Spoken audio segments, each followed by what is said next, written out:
Bueno, diputado Luis Parra, bienvenido a Tal Cual. Por supuesto tenemos que hablar del 6 de diciembre, las consecuencias del 6 de diciembre. Usted ha dicho que terminó reelecto por la lista nacional de Primero Venezuela, Venezuela Unida y Voluntad Popular. Sin embargo, la lista que estaba publicada en el CNE no lo incluyó usted en la lista nacional. ¿Cuándo se hizo ese cambio? ¿Nos puede especificar el día que se hizo el cambio? 6 de diciembre, 8 de la noche. 6 de noviembre, 8 de la noche. 6 de noviembre. Ahí está nuestro trámite administrativo. Usted puede ¿Está vibrando algo? No sé si es su teléfono. Aquí está. ¿Usted se puede comprometer con nosotros a enviarnos un papel, una prueba o algo? El trámite administrativo, para que la gente sepa. Por cierto que no somos la única organización que hace los trámites, las modificaciones y los cambios. Correcto.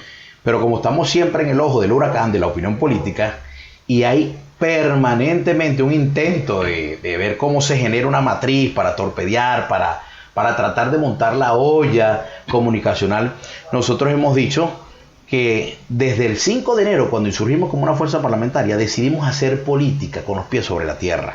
Esa fuerza parlamentaria que decidió insurgir en contra de estas dos cúpulas, que obviamente se creen dueños del país, se creen dueños de la verdad, con gran aparato comunicacional para destruirte, y tan solo basta ver quienes se atreven a salir de las filas del proceso revolucionario, cómo son tratados, de los calificativos, de la persecución, que son apátridas, traidores, saltatalanqueras. Y si tú desde el otro lado nos sigues acompañando la visión de esa cúpula del G4, que esta fue la esperanza del pueblo de Venezuela, diciéndole que íbamos bien, que manejaron muchos recursos de la ayuda humanitaria y no rinden cuenta, y todavía le estamos pidiendo que nos rindan cuenta, que hace ya un año nos acusaron de corruptos sin haber manejado un bolívar porque se comportan igual como el gobierno. Bueno, entonces empiezan a montar todo un esquema mediático para tratar de disminuir y reconocer el esfuerzo y la labor que nosotros desarrollamos. El 6 de diciembre en el país se celebró un proceso electoral que está contemplado en la Constitución. Cada 5 años tenemos que renovar ese poder legislativo nacional.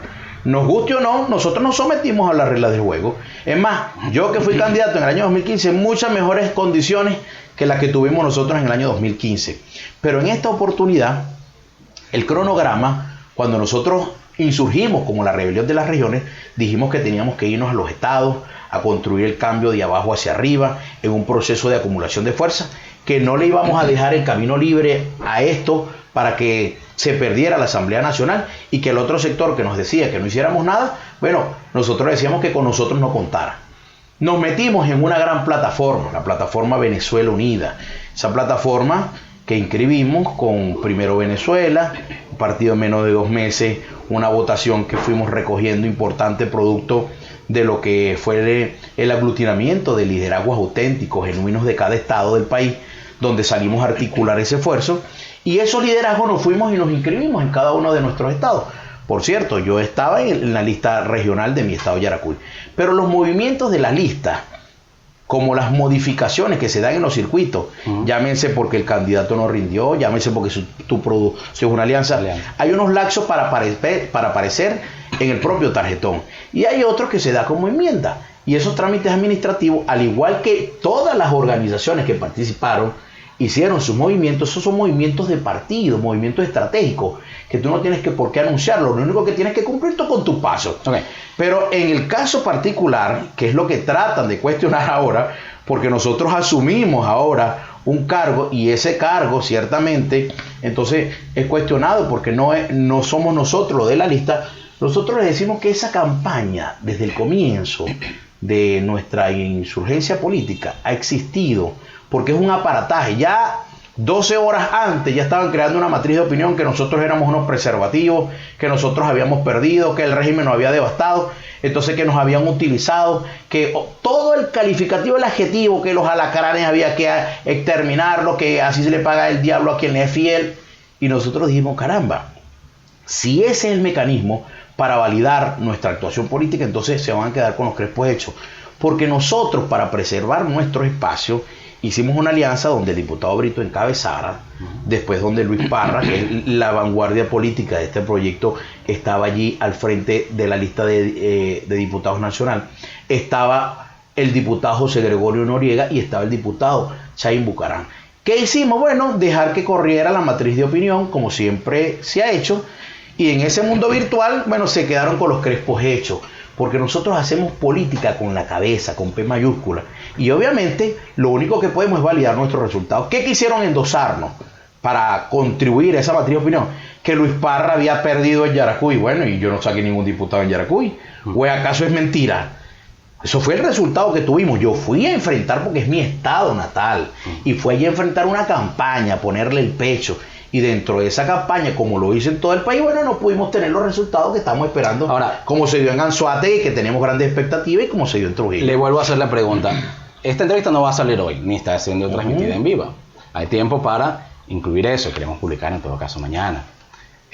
Usted se puede comprometer con nosotros a enviarnos los documentos que certifiquen ese cambio el 6 de noviembre a las 8 de la noche. Claro, porque precisamente nosotros no manejamos como árbitro el proceso. Nosotros cumplimos con los trámites que nos permite el cronograma para las modificaciones, claro, para las actuaciones. Se lo pregunto y le pido el compromiso, porque hay una realidad. Incluso el 6 de diciembre, en la página de candidaturas del CNE, usted aparecía como cabeza de lista en Yaracuy. Probablemente por un error del CNE, según el argumento que usted nos da. No es error, es que te explico. Las modificaciones, yo te pongo un solo ejemplo, nada más, para que lo verifique. Nuestro candidato en el circuito 1 en Puerto Cabello, Alfredo Correa, y ve cuál era el nombre que aparecía en el tarjetón. Esas modificaciones tú las haces administrativamente. Es un proceso interno. Y ese proceso interno te determina a que tú después tengas el compromiso de que institucionalmente demuestra, aquí está, mire, yo cumplí mi trámite, hagan el cambio. Leo el artículo 63 de la Ley Orgánica de Procesos Electorales. Las organizaciones postulantes podrán modificar las postulaciones que presenten y en consecuencia sustituir candidatos o candidatos hasta 10 días antes de ocurrir el acto electoral. Hasta 10 días antes. Usted lo hizo un mes antes. Un mes antes no. Nos hizo el 6 de noviembre. Hasta el 6 de noviembre, exacto. Bueno, un mes. Que es el cronograma. No, está bien. La ley dice que los cambios de última hora pueden ser hasta 10 días antes. Dice, a tales efectos, el Consejo Nacional Electoral tomará las medidas para informar a los electores y las electoras en el ámbito territorial al que corresponda, en este caso la lista nacional sería todo el país, la elección sobre la modificación o sustitución realizada. Según lo que usted nos está diciendo, el CNE violó este artículo de la Ley Orgánica de Procesos Electorales. ¿Usted lo asume así? Yo lo que puedo asumir, te repito, es mi actuación como actor. Está bien, pero usted si a mí el CNE me fuese violentado mi derecho, escúchame, a que hiciera la sustitución, o sea, no me corresponde a mí porque yo no soy el árbitro. Pero usted es diputado en este momento en ejercicio. Por supuesto. Usted está comprometido con las leyes vigentes. Por supuesto, escucha. ¿Quién sale a objetar cuando gana? Dime un candidato que salga a objetar un proceso cuando gana. Si usted gana, entonces no importa que haya esta violación. No es que no importa, es que yo no puedo decirte sí o no, porque yo no soy árbitro electoral. Cada quien aquí tiene y regula sus actuaciones. Si el CNE, por ejemplo, que decía que no había que convalidar puntos rojos, y nosotros tuvimos puntos rojos, hermano, y tuvimos que denunciar eso. Esa es una pelea de los actores políticos para reivindicar sus derechos. Pero como actor político participante del proceso, si el CNE aparentemente viola un artículo de la LOPE, hay una denuncia. Escúchame, hay la denuncia del interesado si yo estoy sintiendo que me están violentando mi derecho. Si el CNE omitió alguna acción dentro del ejercicio de sus competencias, eso no es responsabilidad mía. La mía es hacer valer que mi cambio yo lo tramité en el momento y en la hora exacta para que se diera el cambio y pudieran adjudicarme el cambio que yo estaba esperando. Entonces Luis Parra no tiene problema con que se haya violado el artículo 63. No es que Luis Parra no es que no como tiene diputado en ejercicio. Escúchame, no es que no tengo problema, es que cada quien tiene sus actuaciones. Mi problema es defender mis derechos. O sea, yo no puedo defender los derechos del Consejo Nacional Electoral, ni mucho menos las actuaciones. Por ejemplo, para tomar una decisión el directorio de cualquier parte del cronograma electoral, si no la toman ajustado al reglamento, entonces yo tengo que denunciar que no se está tomando la decisión.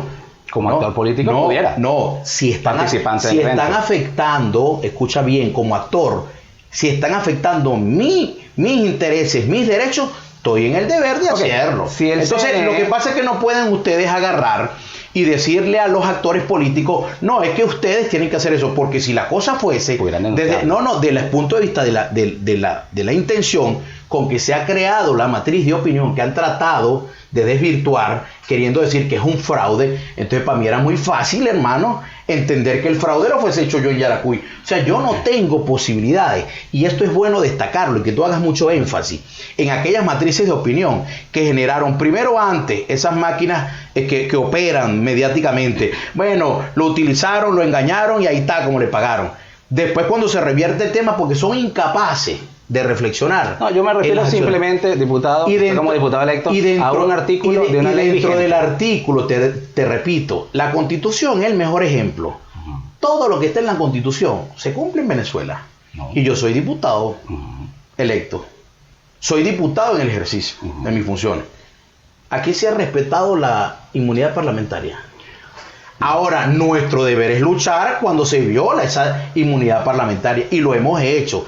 Nuestro deber y nuestros derechos, si no me fuesen tramitado el cambio, que es mi actuación, que está omitiendo seguramente desde el campo donde tú lo quieres hacer ver, a un procedimiento que tenían que hacer el anuncio, pero eso no es competente responsabilidad mío. Le pregunto a propósito de eso. Lo que sí es responsabilidad mía era decirte, aquí está, y demostrarte que te voy a demostrar que lo hice. Y esa es la obligación de ustedes como medios, de señalar la verdad. Claro.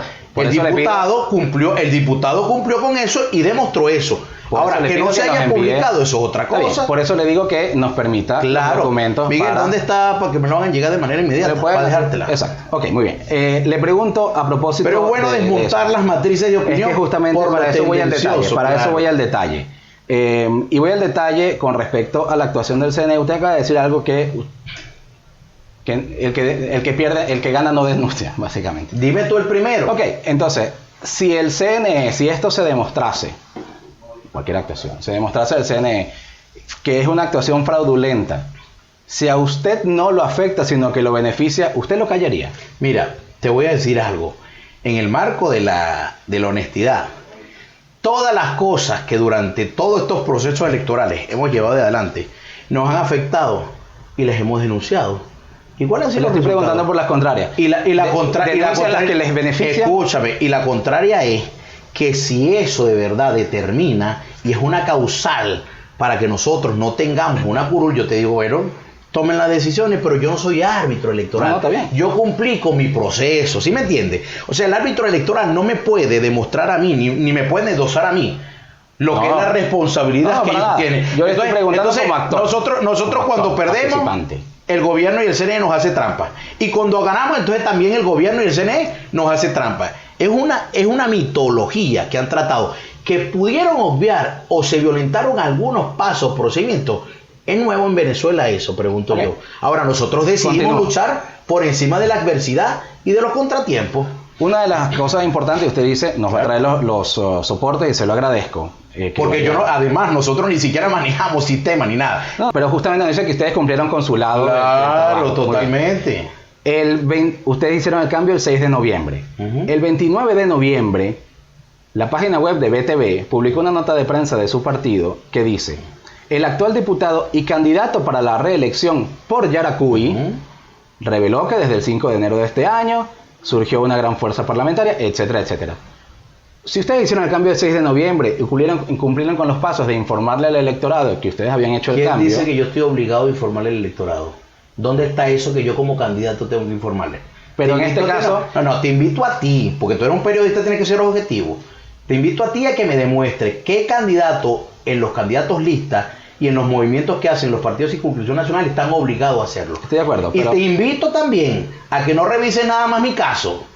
Es que hay que revises todos los casos que se dieron como movimiento. Lo que pasa, me tienes a mí, porque aquí, precisamente, lo puedo entrevistar. Claro, es que te voy a decir para que seamos objetivos, porque yo vengo aquí precisamente a desmontar una matriz de opinión que está permanentemente e insistentemente tratando de ver cómo políticamente nos aniquilan y nosotros le vamos a decir que se van a quedar con los crepos hechos, porque nosotros decimos y lo dijimos como un elector en potencia o un gran elector que soy en Yaracuy. Bueno, lo que hace cualquier dirigente político de vanguardia, salir a ponerse al frente para hacer el que empuje precisamente la plataforma de nuestro Estado. En este caso, si bien no tienen la obligación de informar al electorado del cambio, publicar una nota de prensa que dice que usted es candidato para la reelección por Yaracuy es una mentira. ¿Quién la publicó? Luis Parra. BTV, una nota de prensa de su partido. Yo no mando en BTV. Okay. Te puedo poner ejemplo. Ustedes los periodistas desde el 5 de enero en la Asamblea Nacional, muchos portales, incluido este donde estoy yo aquí, se encargaron de decir muchas cosas que eran mentiras. Muchas cosas que eran mentiras. Y en el devenir del tiempo las desmontamos. Okay. Ahora, esas matrices de opinión, por eso te repito, no van a ocultar lo que nosotros logramos. ¿Qué logramos nosotros a partir antes de que me vuelva a decir eso? ¿No tiene responsabilidad sobre la página de BTV? No vale. Perfectamente. Mira, ¿cómo será? Estoy ratificando la afirmación. ¿Cómo será cada declaración que damos nosotros? Estoy de acuerdo. Siempre los medios de comunicación ponen lo que les da la gana. Y nosotros optamos, hermano, sencillamente por decirle a la gente, desde el campo de la ética, cada quien tiene que volver. Ahí voy. Permíteme preguntarle esto. Y aprovecho que Miguel está aquí. Miguel, la cuenta de correo prensa.primerovenezuela@gmail.com es de ustedes, ¿verdad? Sí, vale. Quiero que quede registrado, por favor, que Miguel Ponente dijo que sí. Ok. Yo tengo en mi correo electrónico una nota de prensa enviada por su partido el 1 de diciembre de 2020, 1 de diciembre, casi un mes después de que usted hizo el cambio. Y en el quinto párrafo de esa nota de prensa, aquí la tiene, dice: durante el fin de semana, 1 de diciembre, el dirigente político y candidato lista en el estado Yaracuy también visitó el estado Falcón. ¿Usted está admitiendo en este momento que esta nota de prensa que mandó su partido dijo una mentira? Eso lo estás diciendo tú. No lo digo yo. ¿Usted lo quiere ver? No, pero te digo, eso lo estás diciendo tú. ¿Cómo explica usted esta nota de prensa? Hermano, con esta afirmación? Te repito, los movimientos y las estrategias electorales, nosotros no tenemos por qué como partido, estoy de acuerdo, decirla. Ahora, que tú quieres tratar de demostrar, porque te lo tengo que decir. Pero decirle al electorado, eso no tiene decirle problema. Al electorado, candidato lista en el estado de Yaracuy, ¿es mentirle al electorado o no? ¿Y por qué tú dices que es mentira? Porque usted no era candidato lista por el estado. Precisamente yo no hago las notas de prensa. Entonces, lo que no quiero es que te enganches, es un tema que tú estás tratando de ver cómo te agarras de una rama. Estoy buscando elementos de convicción. Precisamente, pero es que eso no es un elemento. Una nota de prensa no es un elemento. ¿No? Porque no es un elemento, hermano, porque yo te estoy demostrando y te voy a demostrar dónde y cómo hicimos el tema. La campaña, los mensajes políticos, los discursos políticos, eso es otra cosa. Okay. Discutamos el tema de campaña. Si quieres, discutimos entonces el proceso de campaña y le echamos pichón. Vamos a escuchar qué es verdad y qué es mentira. Vamos a escuchar el primer boletín la noche del domingo de Indira Alfonso. Por el PV, 2.08%, José Dionisio Brito. AP. Y paso. Brito, primer adjudicado. El día lunes en la noche, Indira Alfonso, presidente del CNE, dijo esto. Primero Venezuela, 2 de 48, 4,17% igualmente. Se incorpora entonces José Gregorio Noriega Figueroa. Que el CNE lo tenía registrado como segundo en la lista en la información publicada en la página web. ¿Cómo usted explica ese segundo boletín que debió, según lo que usted nos comenta, debió haber dicho su nombre? El árbitro, te repito, tiene que entender que cuando se hacen las modificaciones, en el momento no van a salir los datos precisamente de las modificaciones. Te pongo el ejemplo de los tarjetones. Esto fue el 8 de diciembre. Bueno, te pongo el ejemplo de los tarjetones. Salía electo, por ejemplo, el diputado nuestro en el circuito 1 en Carabobo, como en el 5 en Valencia, como en otros en Portuguesa. Iban a nombrar a los candidatos, precisamente iban a adjudicar a los candidatos, hermano, que aparecían en el tarjetón y después revisan la modificación y cuando dan en el acto de adjudicación te van a decir no porque la fe de rata te dice eso. ¿Para usted hay algún problema en que Indira Alfonso anunciase un segundo escaño para su alianza y proclamara a un candidato que no tenía que anunciar según lo que usted nos está diciendo? ¿O no hay problema con eso? Mira, el problema no es ese. ¿Quieres que te diga algo? El problema es que en la circunscripción nacional tú inscribes una lista. Sí. Y tú puedes modificarla como tú quieras. Con tal tengas el respaldo en los tiempos y en el cronograma. Sí, estoy de acuerdo. Pero hay un anuncio de la presidencia. Pero es que no tenemos problema por dos razones. Porque esas modificaciones en un tiempo, cuando son los resultados preliminares, ahí no dijeron, mire, el resultado total de la elección es esta. Sí, segundo boletín, esos son... bueno, hermano, nosotros hasta que no tengamos los resultados completos, fíjate, no quisimos hacer pronunciamiento en ninguna clase. Ok. Eso fue el lunes en la noche. El día martes a mediodía, ustedes dieron una rueda de prensa. Yo fui a la rueda de prensa. Yo estuve allí. El diputado José Brito decía que usted había perdido. ¿Por dónde lo dijo? Déjeme terminar la pregunta. Cuando le preguntaron por usted... No, ¿dónde lo dijo? En la rueda de prensa. Yo estuve en la rueda de prensa. Eso que tú estás diciendo es falso. Fíjese, le voy a... No, pero es que te lo tengo que desmentir. ¿Me puede claro, porque es que yo tuve... Es que si la entrevista no es objetiva, obviamente no vale nada la pena. Usted me deja terminar la pregunta. Pero es que estás diciendo que José Brito dijo que yo perdí. José Brito dijo... no es así. José Brito dijo que usted... Como en Primero Venezuela no privilegiamos intereses particulares, una demostración de que ahorramos esa palabra es que Luis Parra pudo haber escogido una posición privilegiada y decidió irse a la Venezuela profunda en Yaracuy. ¿Y cuál es la Venezuela profunda? Ir a mi estado, donde ciertamente mi compromiso era ganar mi estado y obviamente perdí mi estado. Le agrego otra cosa. Lo segundo, para contestarte, porque como ya yo tengo la película completa, nosotros, antes de ir a la rueda de prensa, dijimos, mira, hagamos como ya hay una matriz de opinión montada, porque creen que es que nos aniquilaron políticamente y porque nos barrieron, entonces nosotros montemos esta estrategia mediática, donde tú, por cierto, yo quiero que lo reflejes, tuviste una diferencia antes con el diputado José Brito, con exceso, sin exceso, con abuso, sin abuso, con ofensa, sin ofensa, y había una predisposición, y dijimos, hagamos esto para que vean cómo... Dentro de 2 horas, 4 horas se van a caer las caretas. Okay. ¿Qué ocurrió? En el mundo virtual voy a dejar constancia de que yo no tuve unas diferencias con el diputado Brito. Bueno, pero yo te puedo decir para dejar lo que ocurrió. Sí, pero yo soy protagonista. Yo sí le puedo decir lo que ocurrió. Entonces, además, les tocará a ustedes dos exponerlo. Yo te estoy hablando del tropiezo que tuvieron y por eso nosotros decidimos hacer eso. Estoy diciéndole que no fue en la Venezuela profunda tiene que ver. En la Venezuela profunda. Pero déjeme terminar la pregunta. Y la aclaratoria. No fue un tropiezo. El diputado Brito me insultó 13 veces por mensaje directo sin haber tenido motivo para... Bueno, la gente tendrá que entender su fundamento, sus acciones y sus reacciones. Y cada quien... Otra cosa que dijo el diputado Brito en esa rueda de prensa, a la que por cierto ni él ni usted sabía que yo iba a ir. Por lo tanto, lo de las predisposiciones... Te estábamos esperando. Qué raro. Te estábamos esperando porque cuando llegaste, te ubicaste ahí, a la izquierda. Sí. Y le dije, oye, es mentira. No. O sea, porque te estábamos esperando, porque ya sabíamos que había un hecho previo que generó un tropiezo. Bueno, me entero que me estaban esperando. Bueno. Ahora, otra cosa que dijo ahorita en esa rueda de prensa fue que Luis Parra, cuando el 4 de enero entrega las riendas de la Asamblea Nacional el 4 de enero, y como quedaba sin diputación, se había decidido que asumiera... Déjeme terminar la pregunta. No, que ya nosotros no íbamos a estar al frente del Parlamento. Que asumiera la coordinación nacional del partido. Y la voy a asumir. Y la va a asumir. Ok.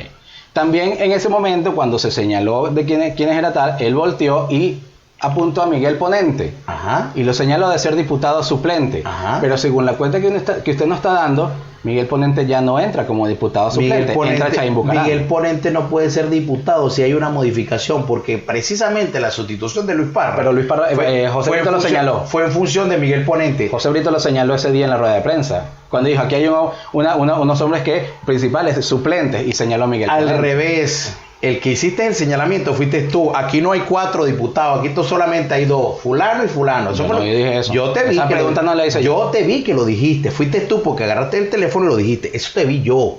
Nadie me lo contó. Yo lo vi. ¿Y por qué no se desmintió? ¿Por qué en esa rueda de prensa usted no dijo que lo gané? Porque fue una estrategia precisamente para esa olla que se encantan montar de la noche a la mañana, ese mundo virtual, y dijimos, nosotros tenemos los resultados.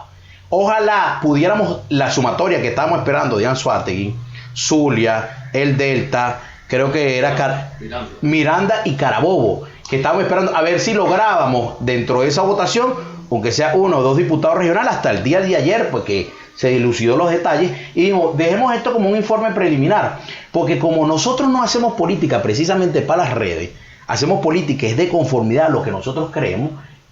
Esa es la gran diferencia de lo que hoy le estamos planteando al país. Usted nos acaba de decir acá que usted perdió en Yaracuy. Digamos, la plataforma no quedó, bueno, los 3 del PSUV, si perdió la plataforma mía, perdí. Exacto, completo. Eso no tiene nada que ver. Yo no tengo ningún problema, ningún inconveniente, Brito, en reconocer esos complejos de que cuando ganamos, ganamos y cuando perdemos, perdemos. José Brito publicó un tuit el 8 de diciembre a las 7:04 de la noche, que después borró. Y le reseñalo el tuit porque además usted dice que no hacen política en las redes, pero este tuit salió y después fue borrado y decía, grande Yaracuy. Sabía que no ibas a defraudar a nuestro rebelde e inquebrantable hermano Luis Parra. Además, informo que seguimos en la observación y en la espera de la posible ajustación de otras 2 listas regionales. Otras 2. Quiere decir que uno lee esto y dice, Yaracuy, Luis Parra, otras 2 listas. Pero es que esas son las suposiciones. ¿Por qué? Mira, yo te ¿Por puedo... qué? Mira, ¿Por qué José Brito felicita a Yaracuy si usted dice que pero escúchame, yo te puedo ver a ti, pelito grande, con chivita, papeadito, no, este es un hippie, es de la nueva generación. Hermano, esas son suposiciones. Está bien. Eso no es un hecho, eso no es un hecho completo. ¿Por qué José Brito agradece a Yaracuy? Mira, José Brito, escucha, tiene que agradecerle a Yaracuy, como a toda Venezuela, el esfuerzo que hicimos, hermano, como luchadores, para conquistar espacio, estar allí al frente de la Asamblea Nacional. ¿O es que los votos de Yaracuy no sirvieron para nosotros ganar la lista nacional? ¿Usted sabe por qué borró el tweet? Fueron fundamental. ¿Usted sabe por qué borró el tweet? Todo aquel que maneja redes sociales, tú puedes escribir hoy, y nosotros no sufrimos, te repito, esos complejos, algo para informar, no para influenciar, para informar. Y si está mal hecho o te equivocaste, lo puedes borrar. ¿Cuál es el delito? No, ninguno. Lo que entonces, lo que pasa es que están tratando de ver cómo arman.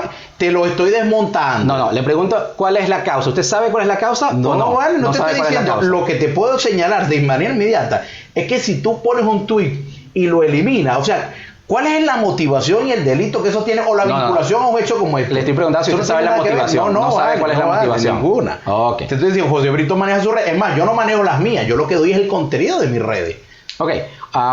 Usted ha hablado con José Gregorio Noriega y le pregunto por qué José Gregorio Noriega también publicó un tweet el 8 de diciembre, media hora antes, 6:28 p.m., diciendo, gracias por el esfuerzo realizado para que hoy Goyo Noriega sea el representante de la oposición y de toda Venezuela en la Asamblea Nacional. Y va a ser así, Goyo Noriega pasa a ser diputado. ¿Usted ha hablado con él desde que el CNE lo anunció como diputado principal y ahora que es diputado suplente? Mira, todos los días tenemos contacto permanente, todos los días nos escribimos. Esto es un equipo así, unido. Y mañana verá en la juramentación, donde todos estaremos recibiendo nuestras credenciales. Sin ningún tipo de problema. Usted dijo en Globovisión esta mañana que los cambios se permitían hasta última hora. ¿Hasta última hora de cuándo? Para precisar esa frase. 30 segundos antes que el cronograma te diga. Si te dice es el 6 de noviembre, hasta las 11:59, con 30 segundos o con 50 segundos. Si tú logras hacer eso, te validan el cambio. Okay. Eso es un cronograma. Ok, no, está bien. Sistematizado. Lo mejor de todo ahora es que es sistematizado, pues. Ok. Bueno, espero que nos dé las pruebas que les he pedido. Ok, ahora vamos a pasar página de este tema y le pregunto por otros temas. 2 preguntas que tienen que ver con gestión parlamentaria y la primera tiene que ver con posición sobre el tema de dolarización del salario, que varios grupos parlamentarios, varios partidos políticos participantes del CID lo ponían en la campaña, algunos de ellos van a tener representación parlamentaria. ¿Ustedes apoyarían esta propuesta? Ya el PSUV dijo que no, algunos diputados electos del PSUV dijeron que no, y tienen una supermayoría de 93%. ¿Cómo harán en ese caso? Mira, nosotros llegamos precisamente a tener 112 diputados en el año 2015, que fue una victoria contundente, que equivocó el rol del Parlamento Nacional. El Parlamento Nacional no se le puede poner color de algún partido político. Puede tener sus fracciones y su tendencia, pero el Parlamento Nacional tiene que ser una institución útil al pueblo de Venezuela. Y sus actores tienen que entender eso. Porque en el pasado, quienes pretendieron secuestrar eso y ponerle un color que hoy le toca a Acción Democrática, como nos ocurre a nosotros, que mañana le tocaba Primera Justicia, que después le tocaba a Un Nuevo Tiempo, que después le tocaba a Voluntad Popular, vemos el desastre en que se convirtió ese Parlamento, porque dejó de ser el foro por excelencia del debate público nacional para ser parte de un apéndice de una organización política. Si el Partido Socialista Unido de Venezuela, que tiene la gran mayoría abrumadora de esos escaños, y pretende reeditar esa película, bueno, sabemos a qué está condenándose prácticamente la actuación del Parlamento. Lo nuestro y nuestros voceros tienen la claridad suficiente que nosotros vamos a centrar nuestros esfuerzos dentro de las 3 líneas grandes de acción. La primera, legislar. Pero antes de legislar, lo que es un programa legislativo, ese banco de leyes que podemos tener en cada comisión permanente, no hace falta buscar más leyes, hace falta es cumplir las que tengamos. Decimos que tenemos que cumplir con la Constitución.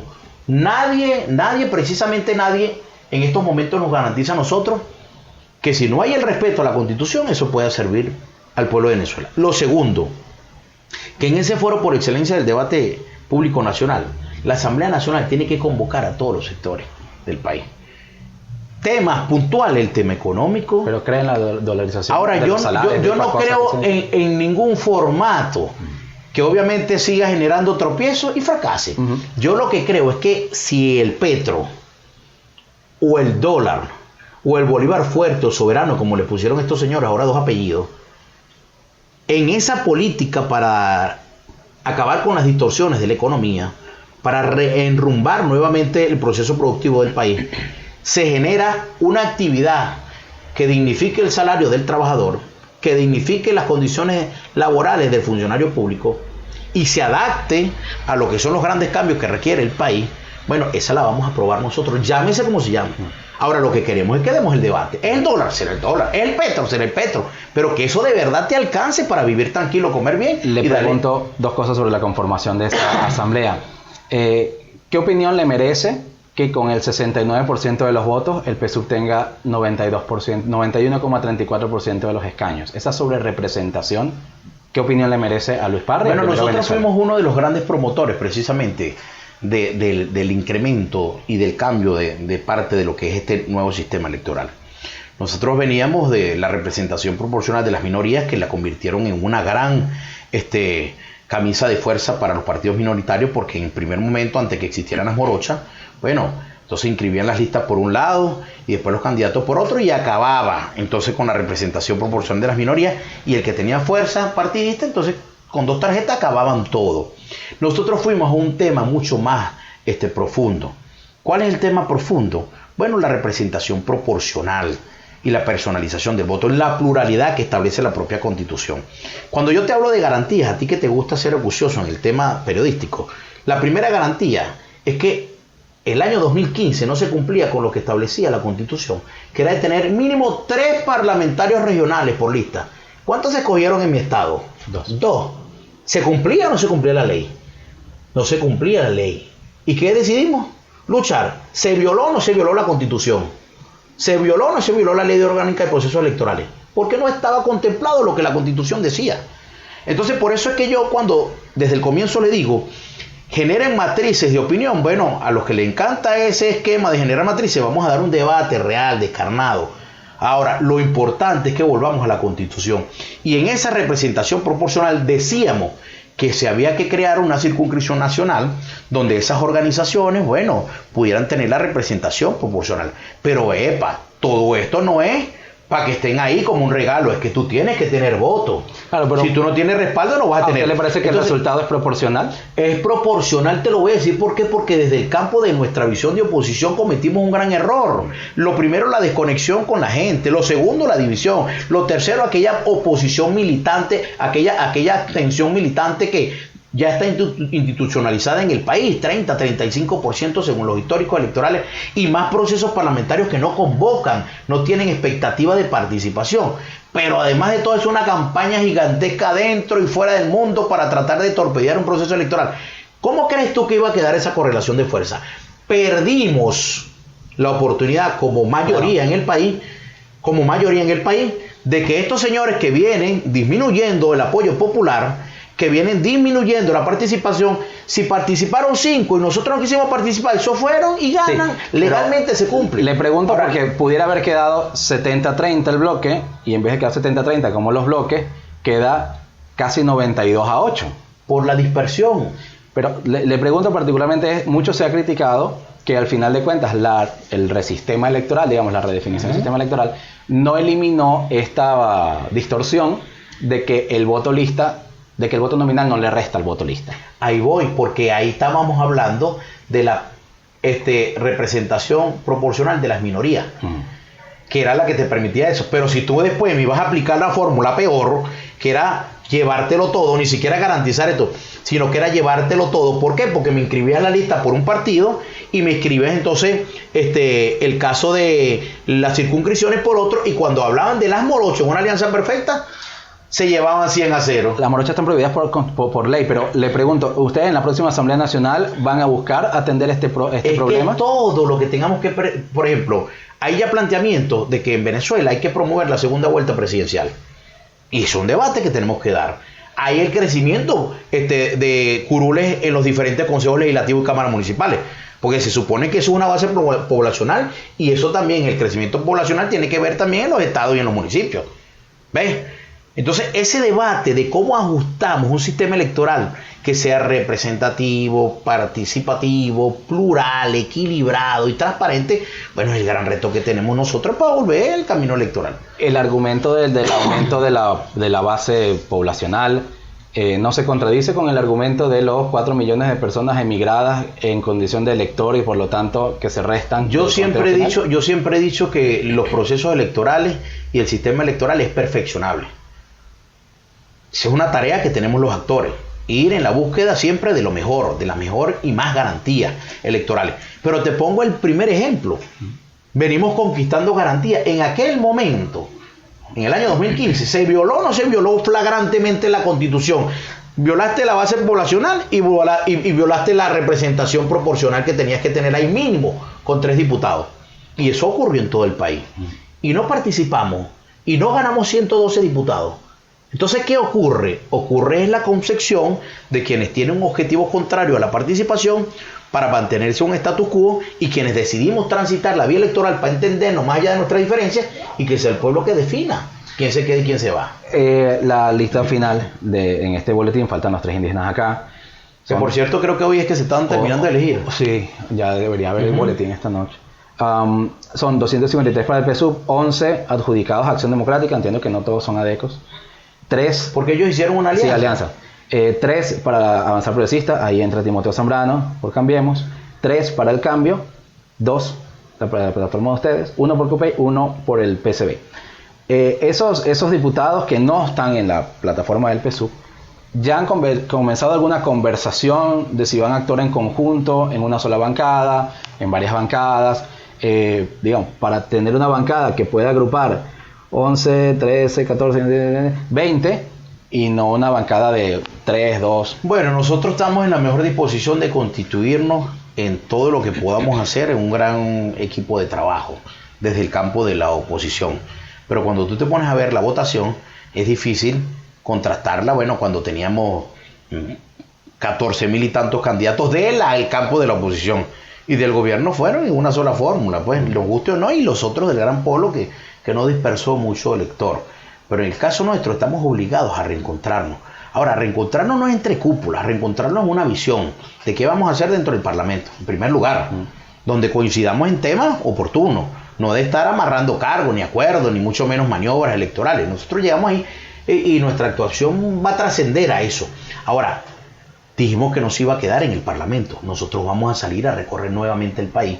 Todo este liderazgo de la Rebelión de las Regiones que está ahí sembrado, que insurgió como una alternativa, y vamos a construir esa fuerza política de abajo hacia arriba, como lo decía el doctor Rafael Caldera. Bueno, este gobierno es derrotable en la calle, él desearía tener 40 años menos para eso. Nosotros decimos, nosotros lo que nos tienen es que dar 2 años más, porque vamos a recorrer palmo a palmo esos 912,000 kilómetros cuadrados, porque el gobierno lo vamos a derrotar electoralmente en la calle. Para terminar con el tema electoral, en esa evaluación que hacen, ¿hay algún tipo de arrepentimiento en la evaluación de no haber logrado una lista también unitaria como la logró el Polo Patriótico y quizá haber sacado mejores números que esto? Es que no es una lista unitaria, es la concepción y la visión. O sea, digo, una alianza que los agrupa a todos. Claro, eso te da como reflexión.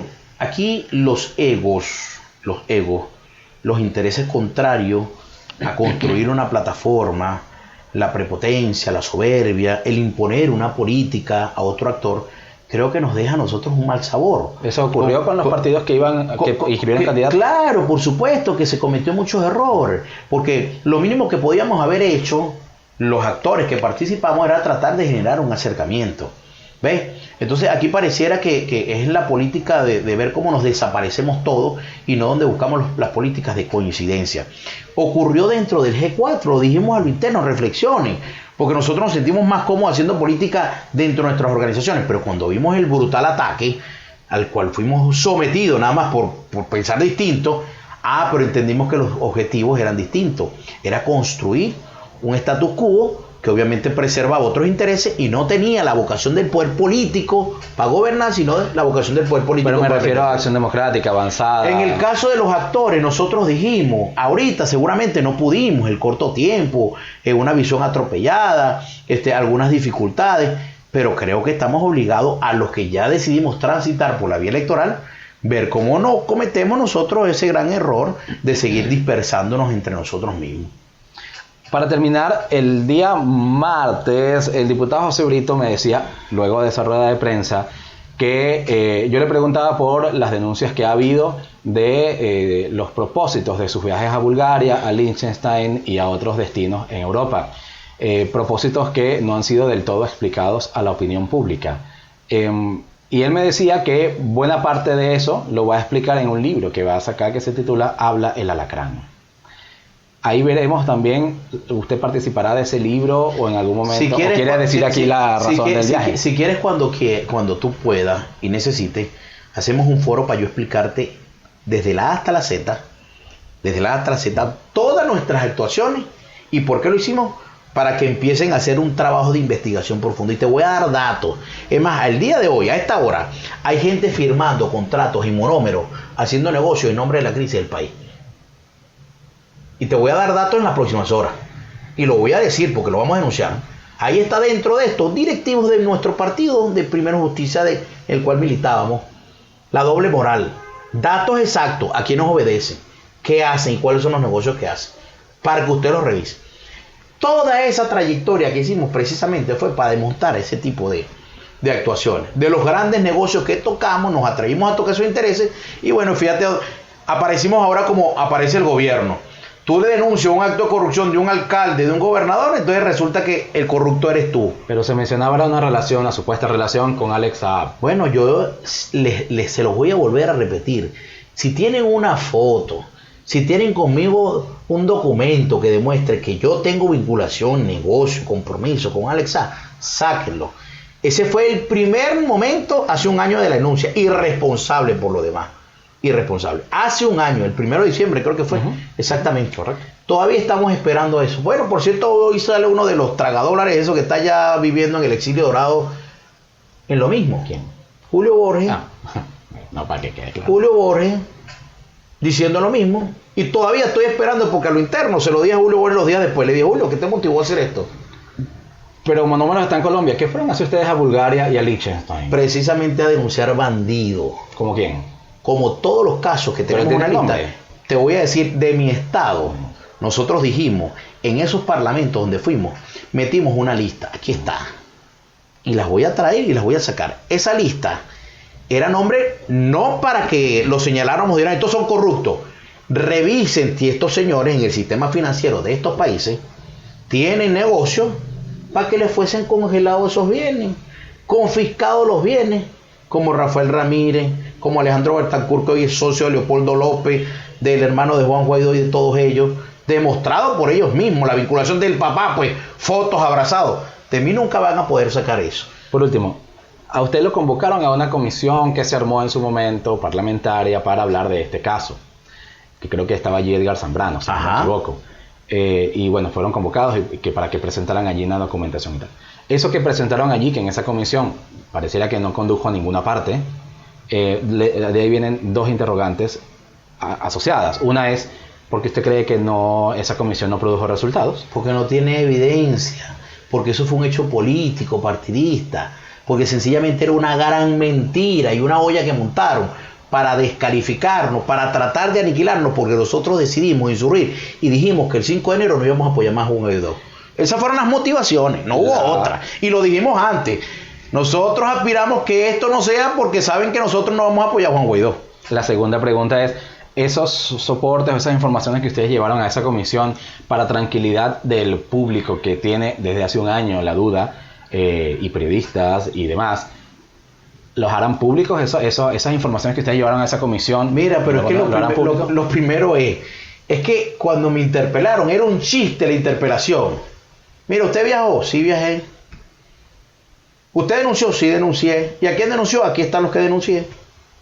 Por cierto, en mi estado eran como 10 o 12 que dijimos, no hombre, violadores de derechos humanos, porque nos estaban cayendo a palo y nos perseguían a diestra y siniestra, y dijimos, mire, revisen si estos señores tienen cuentas aquí.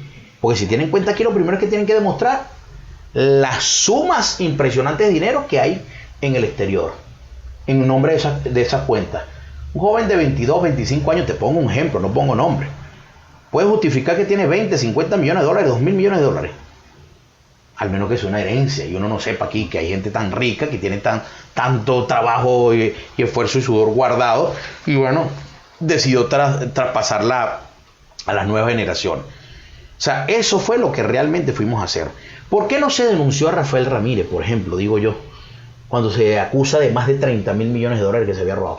¿Por qué Alejandro Betancur, a Claudia Díaz, a todos esos que han señalado la Comisión de Contraloría que encabezaba Freddy Guevara, que luego fue Juan Guaidó, que luego estuvo allí Freddy Superlano? ¿Por qué nunca salió una investigación concreta? ¿Por qué el diputado Carlos Paparoni, cuando comenzó con los CLAP, que hizo la denuncia que nuestro partido lo llevaba, después se cayó y andaba como con 10, 15, 20 escoltas? ¿O es que eso era una mentira? Eso es un secreto a voces. ¿Por qué los bolichicos no fueron denunciados? ¿Quiénes protegían a todos esos? Y eso no son casos, sino que nos fuimos enterando de lo que estaba ocurriendo ahí, que montaron una gran matriz. Por eso te digo, todo lo que te podamos contar en un foro, habla la verdad. Pero eso no lo responde a mi pregunta. Eso que llevaron a la comisión, si llevaron algún documento, ¿lo van a poner público? Es que ahí precisamente te voy a decir, el presidente de la Comisión de Contraloría cargaba el sello en el bolsillo, como si eso es un sello personal. Imagínate, se robaron todo. Y nosotros van a ser públicos lo que mostraron ante esa comisión. Todo lo van a hacer todo. El diputado Brito, que por cierto este año estuvo allí, de entrada empezó a hacer un inventario de ¿Cuándo van a hacer pública esa información? Bueno, nosotros tenemos que entregar nuestra gestión, nuestra memoria y cuenta, nuestra gestión administrativa. Lo que recibimos también vamos a denunciar, porque levantamos actos porque nosotros nadie nos entregó nada. Tuvimos que levantar información del desastre que hicieron allí los cuentadantes, y tendrán que responder ante el daño patrimonial que se le hizo al Poder Legislativo, sus instalaciones, sus bienes, que fue un desastre, un desfalco que le hicieron durante esas 4 gestiones. Y nuestra actuación, donde por cierto, te reitero, no hemos manejado un solo bolívar. Lo que hacemos es todos los procedimientos administrativos por la confrontación que hay entre los poderes, donde a través del Ministerio de Finanzas tramitamos todo, y que al final de cuentas pagaban esos errores, era la masa laboral del país, más de 5.300 trabajadores. ¿Cuándo harán pública esa información? Bueno, en el transcurso de los días. Nosotros creo que dentro de máximo 10 días, 20 días, estaremos nosotros en el marco de nuestras actuaciones. Por último, ¿se va a lanzar gobernadora en 2010 y 2021? Nosotros ya fue candidato una vez. Nosotros vamos a luchar para ganar todas las gobernaciones, pero menos mal que me trajiste esa colación. No hay un solo proceso donde yo haya participado que quieran reconocernos que siempre ganamos. Que quieran reconocernos. Ganamos en el año 2015, ¿qué hicieron? Impugnarnos en el TSJ para quitarnos el triunfo. Ganamos las primarias de la gobernación, los candidatos que estaban allá no reconocieron, prefirieron ir a trabajar con el gobierno. Volvimos a someternos en estos procesos electorales y siempre hay una diatriba porque no aceptan que seguramente gente como nosotros, liderazgo de a pie, de abajo, de las provincias, entonces estén conectándose en una política distinta con un sector político que hay que decirle algo, que hay que remoralizarlo, que hay que decirle que nosotros no podemos quedarnos de brazos cruzados. Nosotros decidimos luchar y vamos a seguir echándole pichón. Las gobernaciones no se las vamos a dejar de gratis a los gobiernos. ¿Se va a lanzar? Nosotros, ¿A Yaracuy? Nosotros todo el esfuerzo que tengamos que hacer, propio o colectivo. Pero no me marees, ¿se va a lanzar o no se va a lanzar? Te lo estoy diciendo. En la política no hay el todo Luis Parra será candidato en 2021 a la gobernación. No, Luis Parra lo que va a construir es una fuerza para ganar todas las gobernaciones que podamos ganar. Y si necesita estar en un espacio para contribuir a ese triunfo, tengo ningún problema, ningún complejo en sujeto. Muchísimas gracias. Víctor, de verdad, muchas gracias, hermano. Agradecido y con todo el respeto y el cariño. Bueno, así como ustedes tienen un formato, un estilo de trabajo periodístico, bueno, nosotros tenemos un estilo político. Y si hemos cometido en algún momento abusos, excesos, te digo en nombre de todo el equipo, en nombre de todo, no tenemos ningún complejo en admitir cuando nos equivocamos, en pedir disculpas cuando haya que pedir disculpas, y en nombre de todo el equipo te debo expresar eso. Muchas gracias. Espero que nos envíen los documentos que... No, claro que sí, de manera inmediata. De manera inmediata, si quieres hasta por WhatsApp. Por favor, mismo. Oíste, ¿vale? Muchas gracias.